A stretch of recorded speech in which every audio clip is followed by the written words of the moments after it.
Esta iglesia tiene madera de Transilvania, de donde vino Drácula. Aquí tenemos vampiros guardados. Van a venir dos helicópteros de la Fuerza Aérea de los Estados Unidos y lo van a conectar con unos candados y se la van a llevar. Esta iglesia la van a desarmar. Muchos lo llaman la casa de Drácula, entre otros nombres que seguramente le habrán colocado, quizá por su peculiar forma arquitectónica poco convencional. Seguramente, como yo, también tienes muchas preguntas sobre este increíble lugar que esconde la Gran Caracas. Hoy lo vamos a averiguar. Acompáñame en esta nueva aventura el día de hoy, no sin antes suscribirte a mi canal para que me sigas apoyando a crear más contenido como este.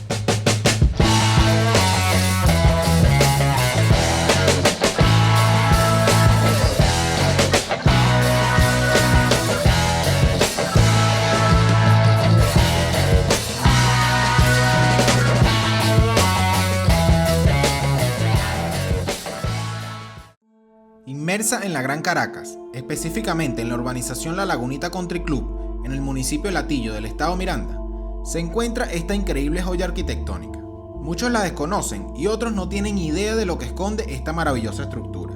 Se trata nada más y nada menos que de la Iglesia Ortodoxa Rumana de San Constantino y Santa Elena, que como dato curioso es la única iglesia fuera de Rumanía que fue traída completamente desde este lugar y ensamblada en Venezuela por artesanos originarios de la población de Maramures, al norte de Rumanía. Tuvimos el honor de visitar este templo para conocer un poco sobre su historia, cómo fue construida, quién la construyó y también para conocer un poco más sobre la fe ortodoxa rumana.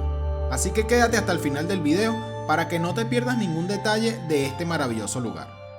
Hola, ¿qué tal, Pablo? Buenos días, mucho gusto, bienvenido a la Santa Iglesia Ortodoxa, San Constantino y Santa Elena. Bueno, quiero hacerte un pequeño recorrido de lo que es la iglesia y para que conozcas nuestra fe desde nuestra intimidad, desde el conocimiento de la fe ortodoxa. En primer lugar, debo decirte que esta es una iglesia ortodoxa que pertenece al Patriarcado de Rumanía.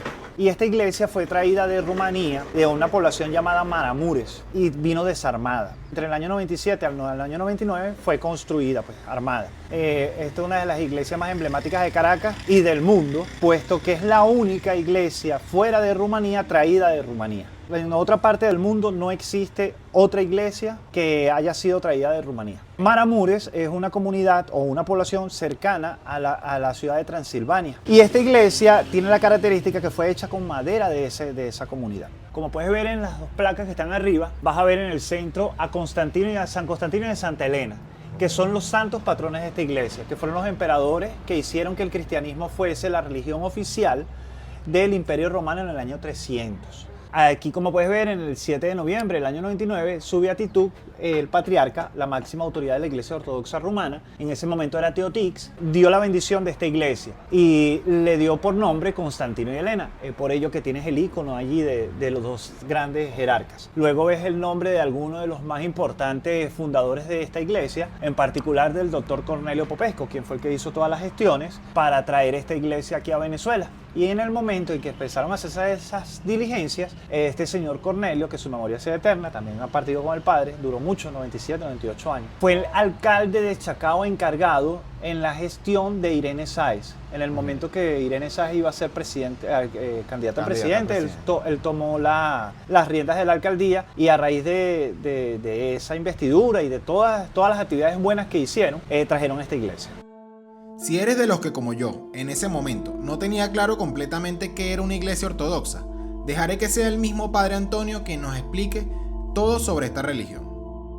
¿Qué es una iglesia ortodoxa? Espero que con lo que te vaya a decir aclare tus dudas y aclare las dudas de esas personas. Te lo voy a explicar de una manera muy resumida y de una manera muy práctica. Nace nuestro Señor y Salvador Jesucristo. Llega nuestro Señor y Salvador Jesucristo, es crucificado y al tercer día resucita de entre los muertos. Nosotros le llamamos la anástasis o la resurrección. Luego de esa resurrección, Él estuvo con sus discípulos durante 40 días. Iba, venía, o sea, como Él era ya resucitado, Él tenía ese poder, era Dios. Después de 40 días, ellos se van al monte Sinaí y se encuentran con el Señor para que el Señor ascienda a los cielos y llegue la esperada venida del Espíritu Santo. En esos 40 días el Señor Jesucristo le dice, nuestro Señor y Salvador Jesucristo le dice a esos apóstoles y a sus discípulos y a las mujeres que estaban con Él, le dice estas palabras: vayan por el mundo, bauticen en el nombre del Padre, del Hijo y del Espíritu Santo y hagan discípulos de mí. Y el Señor agarra y se va a los cielos. 10 días después llega el Santo Pentecostés. En ese Santo Pentecostés, el Señor se manifiesta en Espíritu Santo a sus apóstoles y le abre el entendimiento a los apóstoles para que vayan a predicar. En ese momento existían 5 naciones que dependían del Imperio Romano, que era Alejandría, Jerusalén, Antioquía, Roma y Grecia. 5 naciones. Los apóstoles se van a esas 5 naciones a predicar el Evangelio. Y llegamos al año 300. En el año 300, en el siglo IV, el emperador Constantino toma posesión como emperador del Imperio Romano por el sueño, la visión que tuvo, y el Señor se le aparece en sueños según la tradición y le dice: si colocas este signo vencerás, con esta cruz vencerás, y le muestra un signo, y entonces Constantino, parte de la historia, lo coloca en sus escudos de batalla y gana la batalla y se hace emperador del Imperio Romano. En el momento que el Imperio Romano es tomado por Constantino, Constantino nombra la iglesia cristiana o los cristianos como la religión o la fe fundamental del Imperio Romano, sin dejar que las demás religiones que existieran. Siguieron existiendo, pero la más importante o la primera era la fe cristiana. Y entonces empiezan a nacer los primeros concilios. Y en estos concilios se empieza a amalgamar o a unificar, como a consolidar la fe cristiana. Empieza y nace el credo niceno-constantinopolitano, nacen las normas de fe, se decreta la Biblia como tal, los hagiógrafos empiezan a decir estos libros son los que son inspirados por Dios, y nace la Biblia y todo esto. Y nace una nueva ciudad que se llama Constantinopla, hoy día Turquía. Al nacer Constantinopla, los cristianos también se van a Constantinopla. Entonces ya no eran 5 naciones, sino 6 naciones. Para que existiera un orden, Constantino nombra en cada nación un patriarca, o su traducción a la lengua propia de esa nación. Para Roma nombra un papa, para Grecia nombra un patriarca, y así. Entonces cada nación tenía un patriarca y todos los patriarcas hacían el concilio general de la Iglesia Ortodoxa, y es lo que conocemos por los 7 concilios. Pasado el tiempo, en el año 1054, Roma como tal, decide separarse de las demás iglesias ortodoxas, de las demás iglesias cristianas, de Constantinopla, Grecia y todo eso. Y Roma sigue su vida normal, pues como cristiano, aceptando que eran cristianos y como anteriormente, pero solos. Y hasta el día de hoy, nosotros, que somos esos 6 patriarcados más todos los que se han creado, Rusia, Rumanía, Polonia, Alemania, etcétera, etcétera, mantenemos la fe ortodoxa intacta. Eso es la fe ortodoxa. Es lo que llamamos nosotros el cristianismo oriental y el cristianismo occidental. Luego de conocer cómo llega esta increíble iglesia a Venezuela y también conocer sobre la simbología que se encuentra en la parte exterior de este templo, el Padre Antonio nos invitó a conocer este lugar por dentro, donde conversamos mucho sobre la fe ortodoxa, sus rituales antes, durante y después de las liturgias, y algunos otros datos interesantes sobre esta iglesia que estás a punto de conocer. Sin más preámbulos, hermano, vamos a pasar y te invito a que conozcas nuestra santa y divina iglesia. Esta es la primera parte de lo que vas a conocer de la iglesia. Nosotros le llamamos a esta parte, o es el nombre canónico establecido por la iglesia, es el catecumenado. ¿Por qué se le llama el catecumenado? Porque es el lugar donde se encuentran las personas que no han sido bautizadas en la fe, las personas que se están preparando para hacerse ortodoxos o para convertirse al cristianismo. Es por ello que en las paredes tú vas a observar iconografía de algunos santos propios de la iglesia y algunos santos anacoretas o santos defensores de la fe que persiguen con esa iconografía que los fieles que se encuentran en este lugar recuerden que deben convertirse y todo esto. Cuando un cristiano, que no es cristiano todavía, pero es un fiel que está buscando la fe y está en proceso de preparación, no ha tenido un contacto directo con Dios porque faltaría el bautismo. Claro. Y es por ello que ustedes ven en el techo el zodíaco, ¿no? Puesto que esa persona que todavía no ha recibido a Cristo, cuando mira al cielo, no ve a Dios, sino que ve a las cosas del mundo. Okay. Y cuando hablo de las cosas del mundo son aquellas cosas paganas o de fe que no son determinantes dentro de la fe cristiana y que no tienen ningún peso ni valor, y son las cosas que siguen los seres humanos propios que todavía no han perseguido a Cristo. Es por ello que está simbolizado en el techo. Es importante decirte que todo lo que está dentro de la iglesia representa un símbolo y tiene su razón de ser. Como por ejemplo, vemos el icono de nuestro Señor y Salvador Jesucristo acá, y de aquel lado vemos el icono de la Madre de Dios. Están aquí en la entrada de la iglesia con el objetivo de que todo cristiano que ingrese al templo pase y salude al Señor de esta manera. Okay. Cuando un cristiano entra a la iglesia, él viene, ¿verdad? Toma una vela, enciende una vela y la coloca por sus difuntos. Pide por un difunto, por un enfermo, etcétera, etcétera. Y hace lo que llamamos nosotros una metanía o un respeto de saludo al Señor. Y dice: Señor Jesucristo, Hijo de Dios, ten piedad de mí que soy pecador. Se acerca al ícono, lo besa o se persigna. Lo hace cualquier cristiano.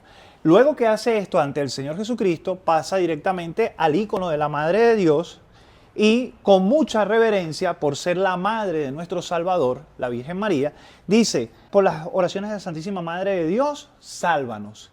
Y pasa y le da un beso, en signo de respeto.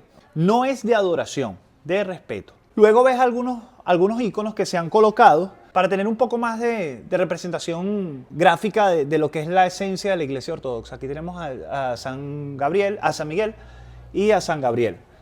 Y bueno, propias cosas de la iglesia, el velatorio donde se colocan las velas. Hoy en día, porque como es día de semana, está cerrada y no hay velas ofrecidas por los santos difuntos. Y unos que otros íconos. En honor a la persona que fue la más importante en el proceso de fundación de esta iglesia, colocamos su imagen allí, que es el señor Cornelio Popesco. Me causa gracia porque en algunos de los videos vi que decían que ese era Jack el Empalador, que era el conde Drácula. Entonces no es Drácula. Ese señor es Cornelio Popesco, un rumano comprometido, a pura cepa, como diríamos los venezolanos, quien partió con el padre y fue uno de los fundadores más importantes de esta iglesia. Como puedes ver también hay algunos iconografías que puedes observar. Aquí hay una muy importante en la entrada, que es el icono, nosotros le llamamos el icono de Dios el Creador, porque es Dios, ¿no? Lo representamos de esa manera. Y insufla su aire para que el espíritu llegue a la persona y lo ale hacia la parte de la consagración de nuestro Señor. En el año 2017, cuando yo recibo esta parroquia, producto de que el padre anterior ya había llegado a su edad de jubilación y había pedido cambio, entonces él me entrega la batuta de esta parroquia por medio de nuestro arzobispo y todo esto. Yo recibí esta parroquia con 5 fieles rumanos, y te los puedo mencionar. Cornelio Popesco, en vida, con 96 años. George Balochi, de 98 años. Silvia Radulescu, Constantin Cristescu y Denus Nicolescu. Esos eran los 5 fieles que venían a la iglesia ortodoxa. Pueden haber existido otra cantidad de fieles, pero recordemos que los rumanos no todos son ortodoxos. También hay judíos, claro, hay católicos, entonces, pero ortodoxos esos 5. Vamos a seguir el hilo de la iglesia. Luego que las personas son bautizadas, pasan a este lugar, que es el ala central de la iglesia. En esta parte se encuentran las personas que ya han recibido a Cristo. Y como puedes darte cuenta, cuando ya recibes a Cristo y estás con el Señor, y cuando miras al cielo, ¿a quién ves? Dios. Es por ello que ves la iconografía allá arriba. Y ves toda esta majestuosidad, todas estas pequeñas dibujos que están aquí y todo este tipo de cosas.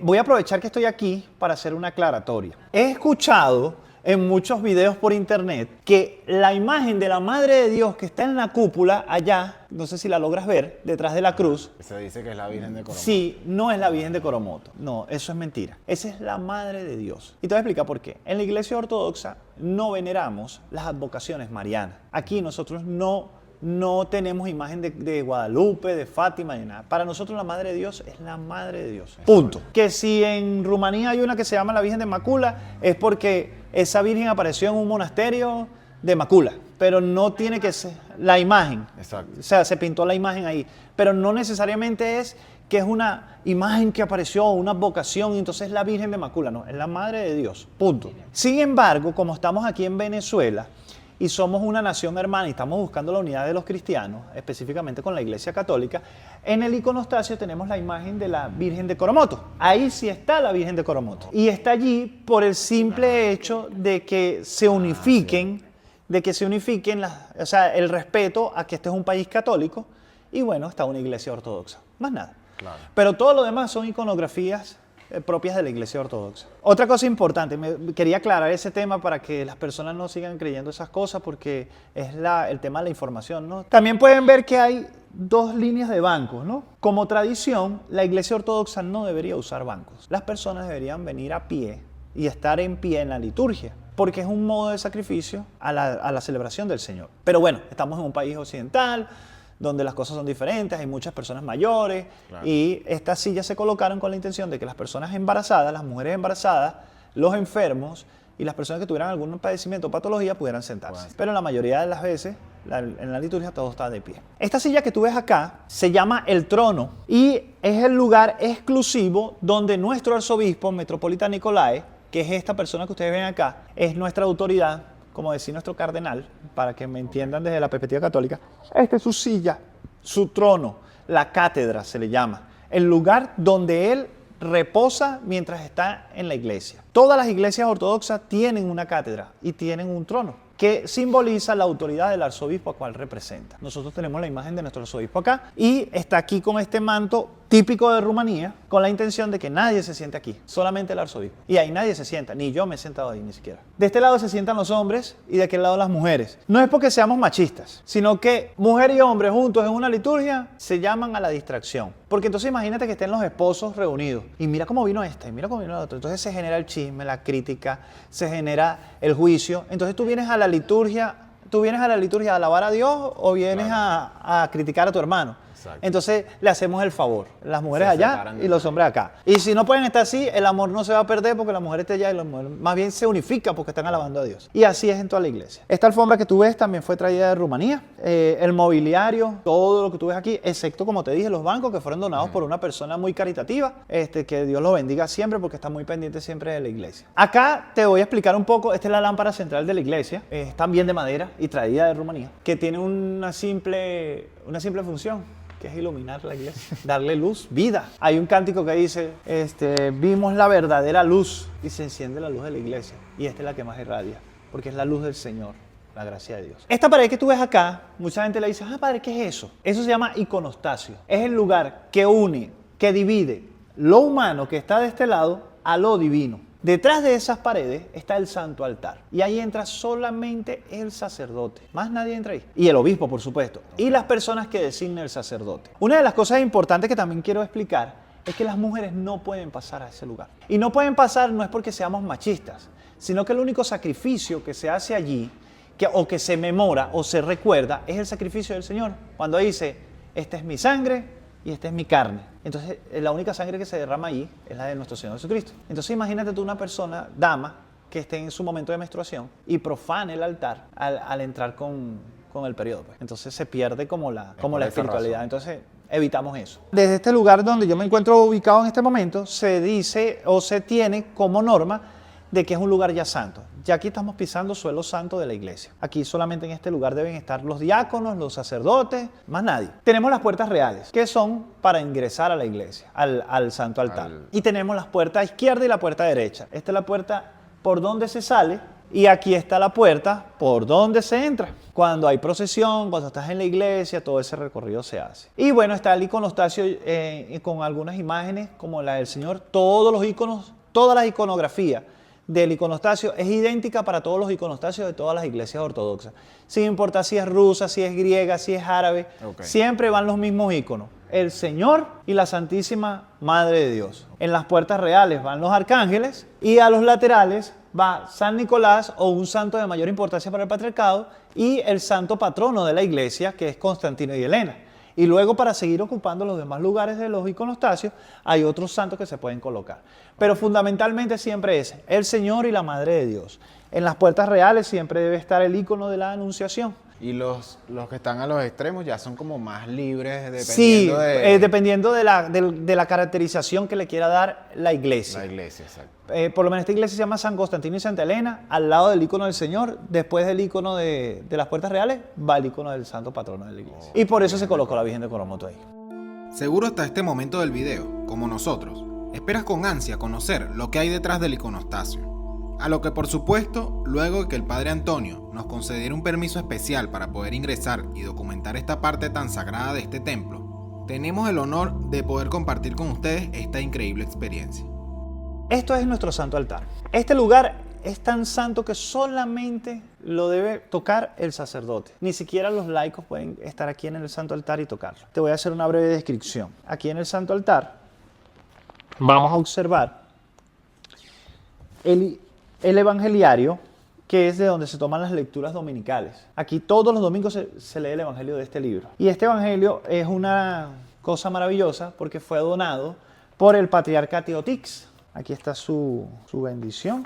El día que lo donó, que fue el día de la consagración de San Constantino y Santa Elena del año 98. El 21 de mayo del 98 el patriarca donó este evangeliario, junto con el mobiliario eclesiástico de acá. Debajo tenemos el antimis, que es algo que utilizamos para celebrar la liturgia. Solamente lo manipula el sacerdote y se abre en el momento de la divina liturgia. Luego en el altar observamos la cruz bendicional. Yo tengo una de madera, también tengo una de metal, pero para uso práctico la de madera. la campana, la cruz del altar, la luz del tabernáculo o el lugar donde se guarda el cuerpo de Cristo para los enfermos y para las personas que se van a visitar. Y detrás del altar vemos los hexápteros, que son estos dos círculos que ustedes ven aquí, la cruz y las velas. Todo esto se usa en la procesión cuando el evangelio o cuando vamos con los dones a presentarlos al Señor. Detrás del altar ves una cruz y otros dos candelabros. Esto es parte de lo que es el altar. Si nos venimos por acá, te voy a mostrar, solamente el sacerdote es el que pasa por el frente. Esto se llama la proscomidia o lugar de preparación de la comunión. Cuando nosotros vamos a celebrar la liturgia, acá se coloca un pan y ese pan se pica en unas maneras y esos trozos de pan se colocan encima de este disco, que es un sacramental. Y en este cáliz se coloca vino. Esta es la cucharilla con que se da la comunión, se llama la vid. Y con estas lanzas que tú ves acá, que asemejan la lanza que atravesó a Cristo en la cruz, es con que se pica el pan y con que se distribuye el pan dentro del disco. Aquí vemos a la estrella que se coloca sobre el pan, después de colocado, para que el pan no toque los velos y los sagrados velos que cubren el pan cuando ya está preparada la comunión. Ya está preparado todo en la proscomidia para empezar la liturgia. Todo esto se hace antes de empezar la liturgia.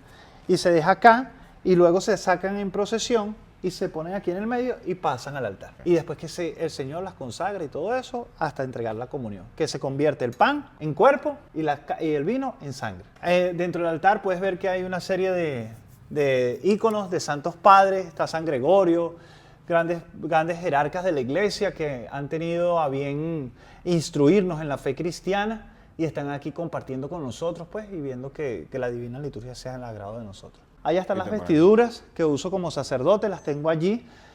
Y el día domingo, antes de preparar la comunión, yo vengo acá y me revisto y empiezo a colocarme las vestiduras poco a poco con ciertas oraciones, porque cada vestidura tiene ciertas oraciones. Después paso acá, preparo la comunión y después vengo acá y empiezo a preparar la liturgia allá para empezar la liturgia. Entramos por allá y salimos por aquí. Salimos y ya. Esto es nuestra pequeña iglesia. Otros mitos que hay de la iglesia ortodoxa es que supuestamente dicen, que es curioso, que esta iglesia tiene madera de Transilvania, de donde vino Drácula. Pero ¿cómo puede ser eso si el castillo de Leir Jaque, el empalador, era de concreto, pues de piedra? Entonces no, esto es madera. Es de Transilvania, de Maramures, pero no es de donde el conde Drácula. Claro. Ni aquí tenemos vampiros guardados, ni hay Drácula, ni nada de esas cosas, porque la gente también a veces dice cosas que no. Otra cosa interesante que quisiera explicar, y lo voy a decir enfáticamente. Esta iglesia no se va a mover de aquí. O sea, esos cuentos que hay, que van a venir 2 helicópteros de la Fuerza Aérea de los Estados Unidos y lo van a conectar con unos candados y se la van a llevar, eso no va a pasar. Que esta iglesia la van a desarmar tampoco. Tan bonito es y tanta propiedad puedo dar que estamos cambiando el techo. Claro. Que lo trajeron de Maramures, está allá afuera. Ya llevamos la mitad de la obra construida, pero estamos esperando que se acaben las lluvias para empezar a continuar. Entonces imagínense, poner un techo para volverlo a quitar. Claro. ¿Qué sentido tiene, no? Una vez realizado todo el recorrido por este maravilloso templo, quisimos conocer un poco sobre cómo se realiza el mantenimiento de la estructura de esta iglesia y el rol que cumplen los fieles dentro de la logística organizativa de esta religión.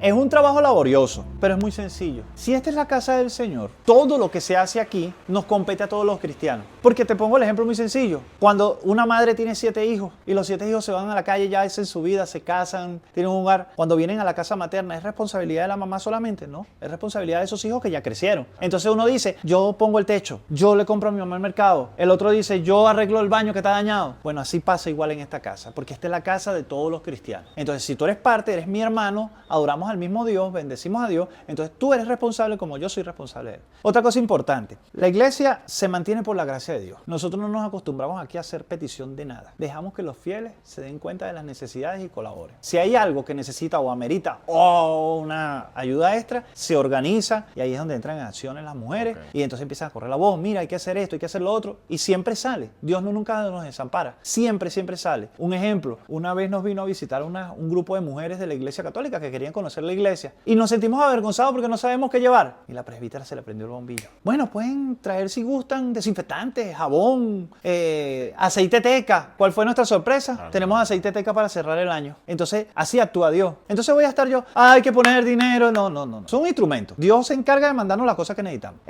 Yo creo mucho en los milagros, porque esta iglesia es un milagro. Y todos los que estamos aquí somos milagros. El sacerdote no vive de la iglesia. Yo vivo para la iglesia. Mi vida es para la iglesia. O sea, la iglesia no me tiene que mantener. Yo tengo que trabajar porque yo tengo un hogar, tengo una esposa, tengo una hija. Y yo tengo que mantenerla porque para qué me casé, ¿no? Entonces de eso se trata. Pero también como soy responsable de esta iglesia, también tengo que velar por el mantenimiento de ella. Entonces así es que se mantiene una iglesia ortodoxa. De todas maneras, recibimos lo que sea. Desde juguetes, ropa, comida seca, todo lo que quieran traer. Porque aquí tenemos un programa que se llama Alimentos de Amor, donde repartimos alimentos preparados a las personas que tienen necesidades. Aquí no clasificamos. ¿Aquí mismo? Sí, aquí mismo. Las mujeres de la iglesia lo preparan en la otra área, una o dos veces al mes. Ok, organizan un día y ese día... Sí, yo traigo 10 kilos de pasta, yo traigo 3 kilos de carne, yo 5, y entonces organizan y Dios nos concede darle alimento a más de 200, 300 personas. También con la ayuda de la Metrópolis que se ha integrado, la Metrópolis es nuestra autoridad, y de algunos que otros padres de Estados Unidos que colaboran para que llevemos a cabo eso, que si la compra del gas, que si los platos y todas esas cosas. Pero lo bueno de todo es que no es tanto el alimento, es brindar el amor de Dios a las personas que vienen a comer. Y no necesariamente tienen que ser personas que tengan necesidades económicas extremas, es decir, lo que las personas dicen indigentes, gente de la calle, no. También aquella persona que trabaja, que tiene un 15 y último, pero que no puede prepararse una pasta todos los días y que pasa por ahí y que tiene que caminar hasta la Unión por 2 o 3 horas y entonces vas con el estómago vacío. Ven que yo te brindo este alimento. Dios lo dijo, ¿no? Tuve hambre y me diste de comer. Bueno, yo quiero tratar de hacer lo que Dios ha pedido que hagamos y por eso estamos aquí. Ya que pudimos conocer más detalles sobre cómo es el mantenimiento de este templo, también quisimos conocer un poco más sobre quién es el Padre Antonio. Yo soy venezolano, soy de Caracas, específicamente de Catia, de los Magallanes de Catia, de la segunda calle La Cortada, de familia católica, pero conocí la fe ortodoxa. Y antes de ser ortodoxo viví una experiencia de fe dentro de la Iglesia Católica como hermano marista en el Colegio Champagnat. Ahí descubrí que no estaba encaminado hacia eso, sino hacia la vida ortodoxa y empecé a caminar en esta fe. Hoy en día tengo 12 años de sacerdote. Habemos solamente 3 sacerdotes ortodoxos canónicos venezolanos, que está el Padre Pablo, luego sigue este servidor y está el Padre Alejandro, que está en Táchira. Pero cada uno de esos padres pertenece a patriarcados diferentes. Yo pertenezco al patriarcado de Rumanía. El Padre Pablo pertenece al patriarcado de Serbia y el Padre Alejandro pertenece al patriarcado ecuménico de Constantinopla. Pero somos venezolanos. Igualmente nos surgió la duda de cómo llega el Padre Antonio a ser sacerdote de esta iglesia ortodoxa.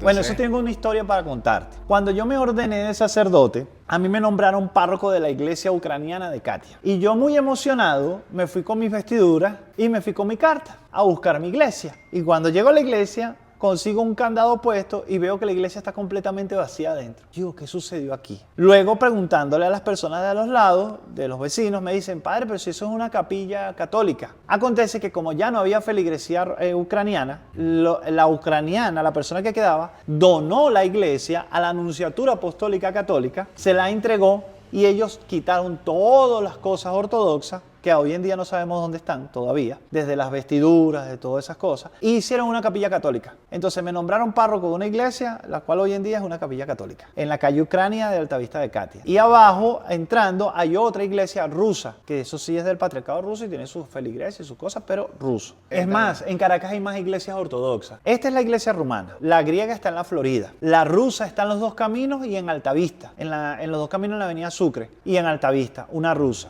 La antioqueña, que es de los árabes, está en El Paraíso, al lado, enfrente de la funeraria Isabel XXI, diagonal a la iglesia de la Coromoto. Y la Serbia, que está en Nuevo Horizonte, subiendo por Televen, exactamente donde estaba la sede de las Voces Blancas de Estela Soteldo. Y las que están activas son la griega, la antioqueña, la rusa y la rumana.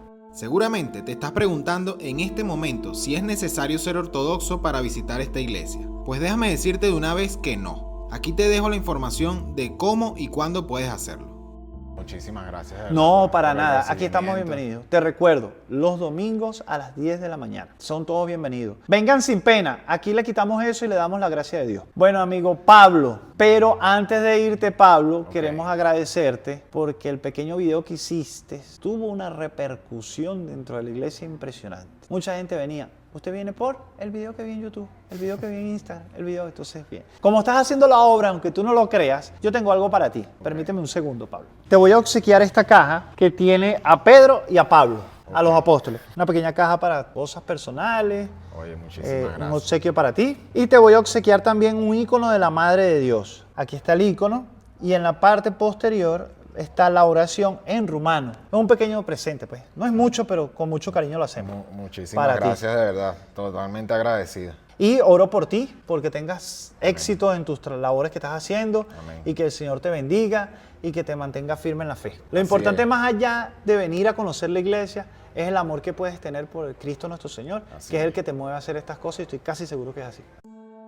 Una de las buenas cosas que tiene esto de crear contenido es que conoces lugares, personas, culturas o religiones que te permiten vivir experiencias que pueden ayudarte a tener un punto de vista diferente sobre muchas cosas. En el caso de esta iglesia ortodoxa rumana, me voy con el agrado de conocer mucho sobre esta hermosa estructura, su religión y sobre todo conocer personas que de una u otra forma todos los días ponen su granito de arena para ayudar a otros y hacer el bien. Por eso, cada día estoy convencido de que los buenos somos más. Sin duda, esto es una de las maravillas que esconde la ciudad de Caracas. Gracias por haberme acompañado en esta aventura. No olvides suscribirte a mi canal para seguir viendo contenido como este recorriendo Venezuela.